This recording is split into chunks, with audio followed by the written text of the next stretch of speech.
Muito obrigado. Parabéns, você aluno, aluna do módulo 4 de estudos da Seiichi no Ie. Já está num módulo bem avançado, não é? Bem especial, porque você é uma pessoa muito especial. Talvez você já seja um divulgador da Seiichi no Ie, um preletor da Seiichi no Ie, ou tenha o ideal de ser um grande propagador deste ensinamento, ou mesmo a decisão de aprofundar cada vez mais nos estudos da verdade, merece toda a nossa reverência, tá? Os nossos cumprimentos, e é uma alegria estar nesta aula com vocês. E vamos estudar hoje um tema bem bonito, que são: todas as religiões emanam de Deus universal e a questão do fundamentalismo religioso. É um tema bem interessante, lembrando que todas as religiões emanam de Deus universal, é o terceiro pilar doutrinário da Seiichi no Ie. Vamos lembrar do primeiro e do segundo também. Primeiro pilar doutrinário da Seiichi no Ie: só existe Deus e a imagem verdadeira. Segundo pilar doutrinário da Seiichi no Ie: o ambiente é reflexo da minha mente. E o terceiro pilar doutrinário da Seiichi no Ie: todas as religiões emanam de Deus universal, ok? Então nós vamos falar desse pilar doutrinário da Seiichi no Ie em comparação ao fundamentalismo religioso. E aí a gente vai descobrir, será que a Seiichi no Ie é fundamentalista? Sim ou não? E o que esse pilar doutrinário faz com que a gente tenha a resposta desta pergunta, se somos ou não fundamentalistas. Então, essa correlação que a gente vai estudar, vamos estudar juntos, tá? E eu convido a todos a terem em mãos a apostila na página 67, e também, se possível, se você trouxe aí para o estudo, o livro Caminho da Paz pela Fé. Tá? Nós vamos estudar bastante esse livro, e também A Verdade da Vida, volume 30. A Verdade da Vida, volume 30, que é sobre educação de crianças, mas nós vamos estudar uma parte aqui da preleção sobre escrituras sagradas. Esse livro é fantástico, né? O volume 30, porque fala do Sermão da Montanha, é a interpretação sobre a luz da Seiichi no Ie, do Sermão da Montanha de Jesus Cristo. Nossa, é leitura obrigatória. Então vamos lá. Caminho da Paz pela Fé, o fundamentalismo religioso, página 20, 21. Vamos lá. Vamos ver o que é o fundamentalismo?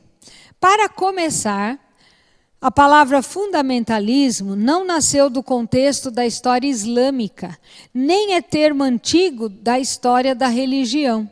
Esta palavra refere-se principalmente ao movimento conservador dos protestantes ocorrido no norte dos Estados Unidos no século XX, que tem as seguintes características. Então, olha que interessante, a gente fala, os fundamentalistas islâmicos, como se eles fossem os iniciadores do fundamentalismo religioso. E aqui já o professor Masanobu Taniguchi já nos explica que não, foram os protestantes, né, cristãos do século XX lá nos Estados Unidos. Eles aqui deram início ao fundamentalismo religioso. E quais são então as características deste fundamentalismo? Primeira, defende a impossibilidade de erros no livro sagrado e a sua interpretação ao pé da letra. Aquele que é fundamentalista, ele afirma veementemente que não há erro algum nas escritas sagradas. Tudo é perfeito, está perfeitíssimo, e e a sua interpretação é ao pé da letra. É assim mesmo, como está escrito lá nas Escrituras Sagradas, é para entender bem mesmo ao pé da letra. Então, essa é uma característica forte de quem é fundamentalista religioso. Tá? Não interpreta como algo simbólico, né? Como a Seiichi no Ie tanto nos ensina, com a luz da Seiichi no Ie, nós conseguimos perceber tudo de uma maneira assim, de uma simbologia que é eterna. Não é? Ensinamentos eternos, não de uma época determinada, como um fato histórico. Não, mas como um ensinamento eterno. Mas os fundamentalistas não. Eles interpretam aquilo ao pé da letra, então o que era feito antigamente deve ser feito também agora, da mesma forma, estritamente igual. E essa é uma característica forte do fundamentalista.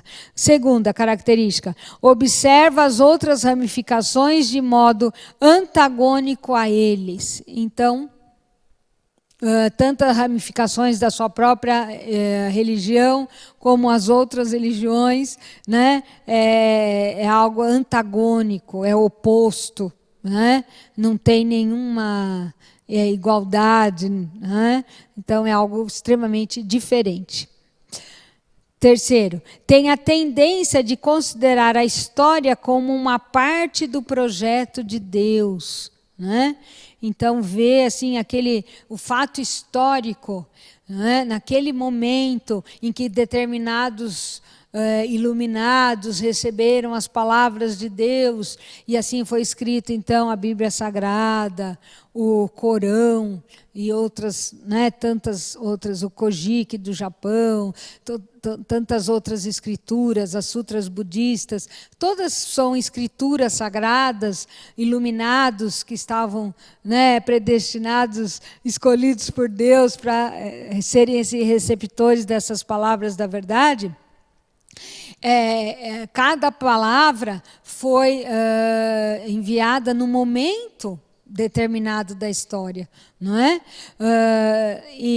Então, naquele fato histórico, necessitou daquela iluminação, daquela, né, ordem de Deus para determinadas ações, naquele momento, né? Então, mas a gente tem que ter aquela visão que transcende aquele fato histórico. E a quarta, dá maior importância à salvação individual do que às questões sociais. Então, o fundamentalista religioso é aquele que pensa só em si, não é? Então, pensa na sua salvação, mas não em salvar os outros, né? Não tem aquele pensamento amplo, né, de que eu sou um com toda a sociedade, eu sou um com toda a natureza, eu sou um com todas as pessoas, não é? Naquele sentido de ser também um religioso atuante para o bem comum em todos os setores da vida. Não é? Mas não é aquele que só fica retido a salvação para si, né, o conhecimento para si, e só pensando na salvação do indivíduo, não na salvação de um todo. Tá bom? Então essas são as características. Mais para frente ainda a gente vai falar mais um pouquinho sobre essas características do fundamentalismo. Agora na página 48 e 49... Vamos ver aqui. Esse livro está bem marcadinho, porque a gente vai estudar bastante ele, né? Então, vamos lá. Na página 48, há 3 características do fundamentalismo. Tá? Então, aqui agora o professor já vai concentrar nas 3 principais características do fundamentalismo, tá bom? A postura básica é de interpretar ao pé da letra a escritura sagrada na qual consta a verdade. Por exemplo, os fundamentalistas cristãos tomam a posição: cada palavra, cada frase da Bíblia é a verdade assim como está. No caso do budismo, pensam, o budismo Hinayana é o verdadeiro, porque o budismo Mahayana surgiu de escrituras escritas bem depois da morte de Sakyamuni, e, portanto, não são ensinamentos de Sakyamuni. Né? Então esse Hinayana é chamado de pequeno veículo, Mahayana do grande veículo. Então há dentro do budismo, né, uns que são do pequeno veículo, outros que são do grande veículo, mas são escrituras antes e depois de Sakyamuni e não consideram que é a mesma verdade. Há pontos semelhantes no fundamentalismo islâmico, que considera ser a verdade cada letra e cada palavra de Maomé, escrita no Alcorão, e, portanto, deve ser praticado por seus seguidores ainda hoje. Esse tipo de pensamento é uma das características do fundamentalismo. Então, né, só um exemplo, no Alcorão tem um momento que Deus fala que deve realmente guerrear, né? Se for para o melhor, deve matar, né? E eles levam ao pé da letra, e até hoje, então, cria esse extremismo dentro do islamismo, né? Parte dele é a minoria. Infelizmente, a mídia só propaga essa minoria extremista. Mas essa minoria extremista é fundamentalista e acha que, se está escrito no Alcorão que Deus falou que é para guerrear, que é para matar, né? Então vamos fazer isso. Mas aquilo foi naquela época, naquele momento, numa determinada situação, né? Era um momento de purificação, né? Era necessário, né, esse tipo de atitude naquele momento, para aquelas pessoas, para aquele local, naquela época, não é? Mas replicam até hoje. Isso é o ver assim tudo ao pé da letra, né? No caso do cristianismo, muitas vezes, vamos até estender, né, daquele que tem a Bíblia Sagrada como, né, o seu livro sagrado que o conduz, né, religiosamente, e encara, então, Adão e Eva, que Adão que comeu o fruto do pecado, e por isso somos pecadores.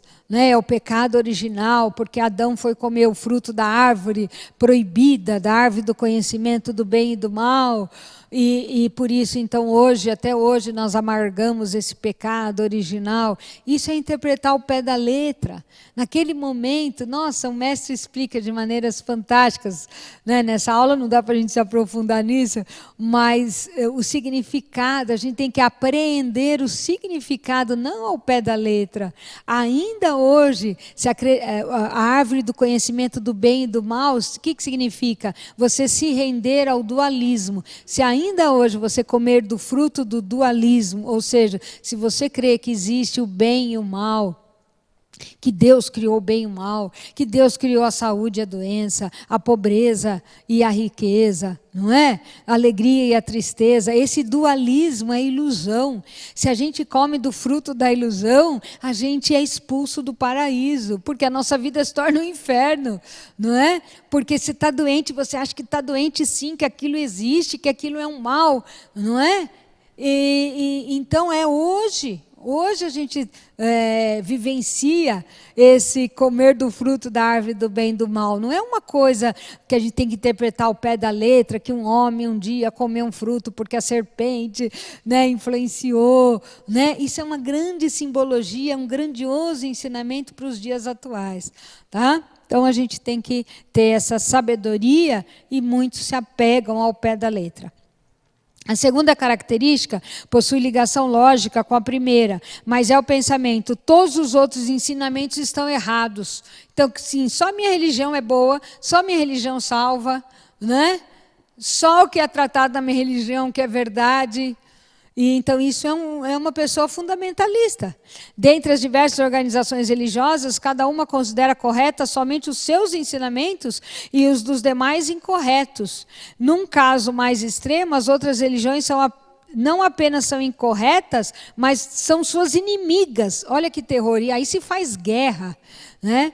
Guerras religiosas devido ao fundamentalismo religioso de ver que você que não é da minha religião é meu inimigo. Então eu tenho que matar, eu tenho que eliminar o meu inimigo.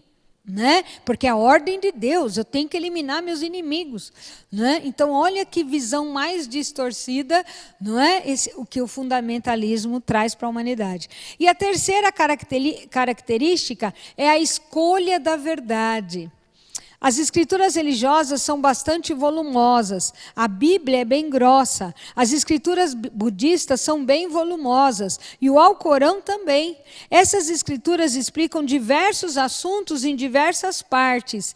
E a um leigo parecem conter muitas contradições. Né? Então, mesmo que se diga para fazer exatamente aquilo que está escrito na Escritura Sagrada, encontram-se contradições em várias partes. Assim, para evitar isso, o fiel acaba selecionando as partes que serão a base das suas condutas. Né? Por quê? Porque tem uma visão ilusória, limitada, achando que nas Escrituras há contradição. Como vê contradição, fala, bom, então, se aqui ele fala para agir de uma maneira A, e ali está escrito que é para agir de maneira B, eu prefiro agir de maneira A. Então, só escolhe aquela parte da verdade para seguir.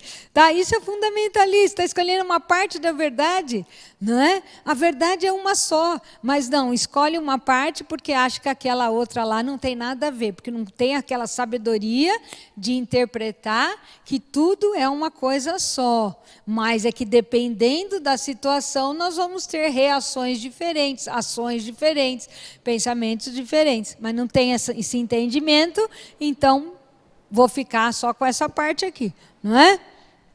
E nascem interpretações convenientes a cada um, como, por exemplo, o que consta aqui é mais importante do que aquilo, portanto, vou ignorar aquilo e fazer isto. Quantas escrituras sagradas foram ignoradas, e muitas vezes até tiradas das escrituras, né? Porque no momento histórico aquele ensinamento não era conveniente, não é? Então, podemos fazer pesquisas e vamos descobrir isso. Tem verdades que foram retiradas, não é? Porque não era conveniente para os religiosos daquela época. Tá? Então, isso é um fundamentalismo, né, e que conduz a um erro enorme. Tá certo? Muito bem. Agora está lá, o conceito de que todas as religiões emanam de Deus único, está na página 30, voltemos aqui então, para a página 30. Esse conceito, né, de identidade de todas as religiões na essência, que hoje nós falamos, todas as religiões emanam de Deus universal. Então diz o seguinte, muitos creem, né, que existem muitas religiões que pregam cada qual a sua verdade, são verdades diferentes. Mas a Seichanoye considera que, na essência, todas pregam a mesma verdade. Tá? Mas a Seichanoye não tem o objetivo de unificar todas as religiões, tá bom? Não é o objetivo de que toda a humanidade seja seguidora da Seichanoye, praticante da Seichanoye, não é esse o objetivo. Quando a gente fala que na essência todas são iguais, que todas emanam de um Deus universal, do Deus único e absoluto, na verdade é para iluminar a mente da humanidade que aqui agora, exatamente como estamos vivendo cada qual na sua religião tradicional, já estamos unidos, somos filhos de Deus, somos a mesma essência, a nossa origem é a mesma. É com esse objetivo, tá bom? Então, se existe verdadeiramente um princípio absoluto de salvação, denominado Deus, que é a crença da Seichanoye, ou verdade única e absoluta, ele deve ser único. Então, essa verdade, ela é única, esse princípio de salvação é único, está presente nas boas religiões. Se existissem 2 ou 3 verdades absolutas, ou 2 ou 3 princípios absolutos da salvação, já não poderemos dizer que são absolutos. Porque o que é absoluto é único, né? Não pode ser mais absoluto, então já virou relativo. Não é? Por exemplo, se para curar uma determinada doença existisse o remédio A e B que tivessem ambos o mesmo efeito, tanto o poder de cura de A quanto de B seriam passíveis de comparação e teriam ambos um poder relativo. Só quando o remédio A for o único que cura determinada doença, pode-se afirmar que ele tem valor absoluto para curar essa doença. Então, no caso de remédio, é relativo mesmo. Porque às vezes, para mim, eu estou com resfriado e o outro também está com o mesmo resfriado, mas para mim um remédio vai ser mais eficaz do que para o outro. E o remédio dele vai ser mais eficaz para ele do que para mim. Então o remédio, que é a matéria, sim, é relativo. Mas quando falamos de espírito, de Deus, né, estamos falando do absoluto, não do relativo. Se Deus é o único Criador, se Deus é o Salvador, se Deus é o que liberta, se Deus é a única fonte da criação, então Ele é absoluto.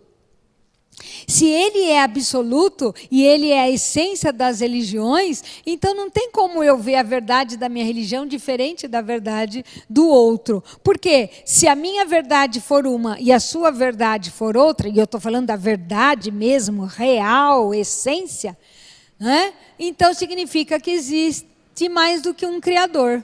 Criou uma verdade absoluta para mim, uma verdade absoluta para você, né? Então, já a ideia de um único Criador já vai por água abaixo, né? Então, é isso que o professor está explicando aqui, tá bom?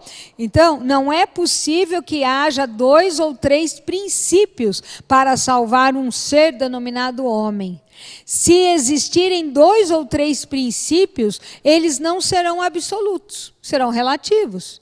Né? E teríamos de pensar que por detrás, ou no âmago desse princípio relativo, deve haver um princípio essencial que faz com que esses princípios se realizem juntos, ou seja, vai cair sempre lá num princípio único, não é? Então, na salvação religiosa, também há nas diversas religiões ensinamentos múltiplos e relativos. Ensinamentos múltiplos e relativos, aí tudo bem, né? Sejam denominados de Deus, de Buda ou de verdade.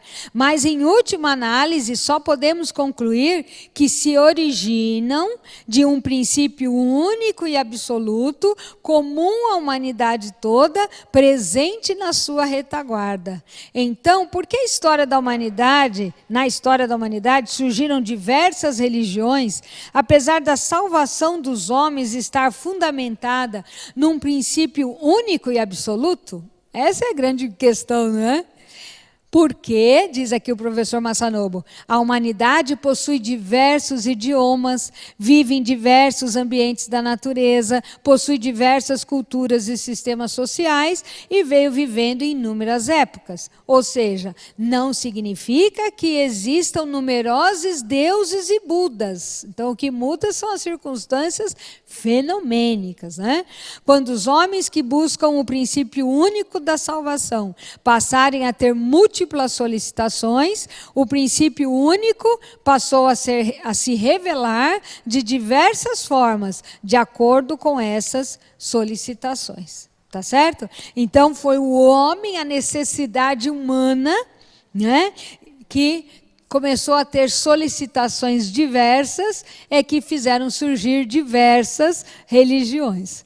Mas o princípio único de salvação é único, ele está em todas as boas religiões, como o mestre sempre se referia, às boas e verdadeiras religiões, tá?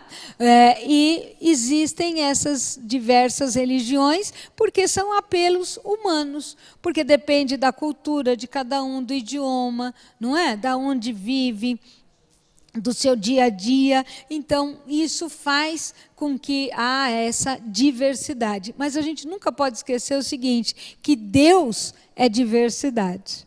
Tá? Então, essa diversidade que se manifesta na crença nesse princípio único de salvação, também é Deus. É Deus se manifestando na diversidade, tá bom? Então, continuando aqui, as expressões múltiplas da verdade. Mesmo que o princípio fundamental de salvação do homem seja único, para ele compreender isso necessita de palavras. Essas palavras geralmente diferem em cada país, né? E vai mudando também conforme a região, tá bom? Então, Deus, em japonês é kami, em português é Deus, em inglês é God, não é assim? Então, vai mudando. Em chinês, Deus é Chi. Em outros países pode ser Elohim ou Theos. Dizer a um japonês que desconhece essas expressões, reverencie Ti, que é Deus em chinês, ou agradeça a Elohim, certamente ele responderá, em vez dessas coisas estranhas, reverenciarei Kami do Japão. Para nós também, né? Às vezes para o budista é Buda, mas é o que representa para nós aqui no Brasil Deus, não é? Então, não significa que Deus do Japão, Deus da China, Deus da Judéia existam cada qual de modo independente, tá bom? Então, para um japonês, essas palavras Ti, Elohim, Oteus, são palavras estrangeiras e não lhe são familiares, não é? No shintoísmo do Japão, não costumam expressar Deus com estátuas em forma humana. Eles reverenciam os elementos da natureza como manifestações dessa grande vida, tá? Que nós chamamos de Deus. No budismo, Buda ou Tathagata, apesar de ser originalmente sem forma definida, é expresso frequentemente em forma de estátua ou desenho. No taoísmo, o sagrado é expresso em imagem de personalidades concretas da história. O hinduísmo utiliza imagens de animais. No cristianismo, a imagem da Virgem Maria é adorada como símbolo de pureza, e a cruz, instrumento de punição da antiga Roma, é usada como símbolo do amor divino de Jesus Cristo, não é? Que personificou esse amor. Essas representações, que são expressões aparentemente bastante diferentes, mas o objeto da representação é sempre algo originalmente sem forma. É a força vital, a misericórdia, o sagrado, a pureza, o amor magnânimo, mas todos estão interrelacionados, ok? Vamos lá agora para a Verdade da Vida, volume 30. Aqui diz o seguinte na página 287.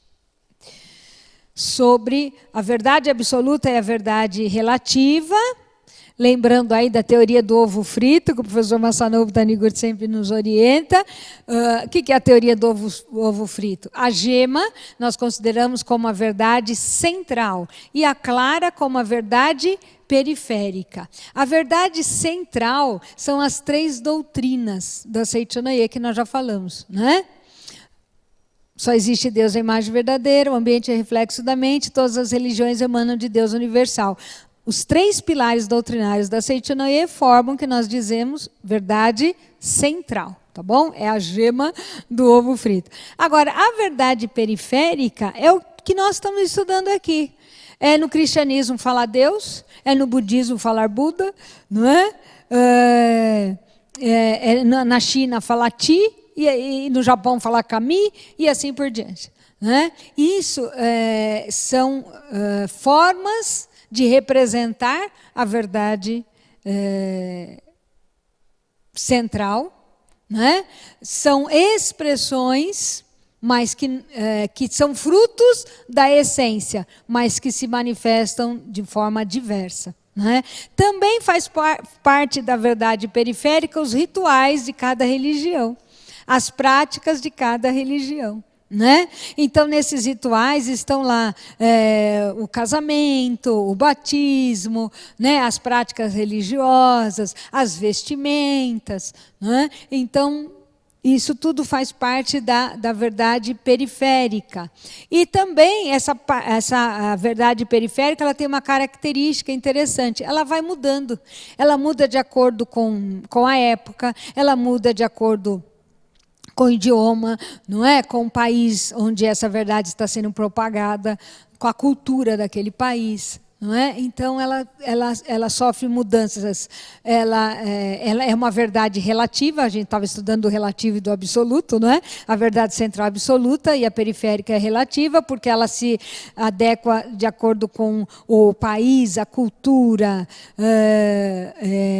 então, aquele momento histórico. E, além dela se adequar, ela se modifica.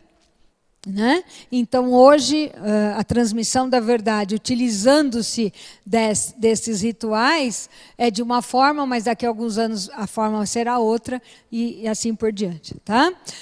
Muito bem, então aqui na página 287, está falando também sobre essa verdade absoluta e essa verdade relativa, quando Jesus, e aqui, como eu falei no início, né, da aula, da interpretação do Sermão da Montanha, não deis aos cães o que é santo, nem lanceis ante os porcos as vossas pérolas, para que não as pisem com os pés e voltando-se vos dilacerem. O que será que Cristo quis dizer, né, com essa frase? Então aqui o mestre diz o seguinte, que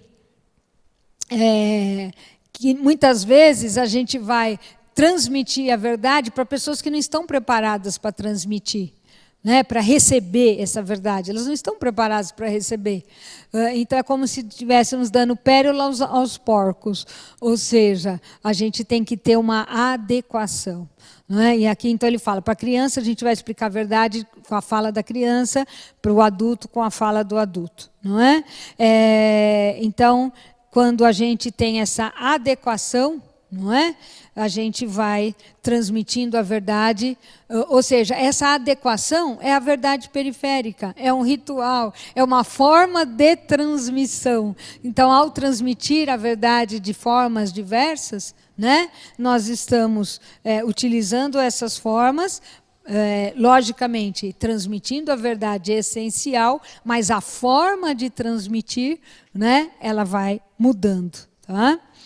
Ao lermos a Bíblia ou as escrituras budistas, ou a obra Verdade da Vida, precisamos interpretar cada palavra ou frase, tendo em mente a época em que o ensinamento foi transmitido e a quem foi dirigido, pois, do contrário, não conseguiremos entender o seu verdadeiro significado. O verdadeiro significado é a verdade absoluta, é a verdade central do ensinamento, né?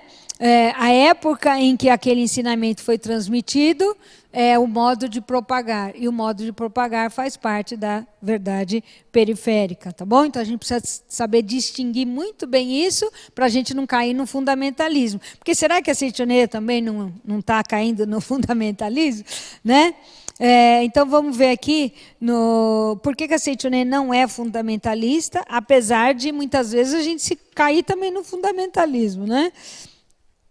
Então, aqui na página 39, diz o seguinte, o argumento da identidade de todas as religiões na essência, defendido pela Seichonoye, reconhece que no âmago do objeto de adoração das numerosas religiões que assim vieram surgindo, há um princípio de salvação comum à humanidade toda e almeja fazer desaparecer da face da terra as discórdias inúteis entre as religiões pela conscientização desse fato por parte de grande número de fiéis das religiões, ok? Então, justamente, nós não somos fundamentalistas, apesar de às vezes a gente também cair, né, nisso e desconsiderar a época que o mestre escreveu determinada, né, orientação, não podemos cair nisso, tá? E por isso que existe o Supremo Presidente, para nos esclarecer tudo isso, é o papel do Supremo Presidente, tá certo?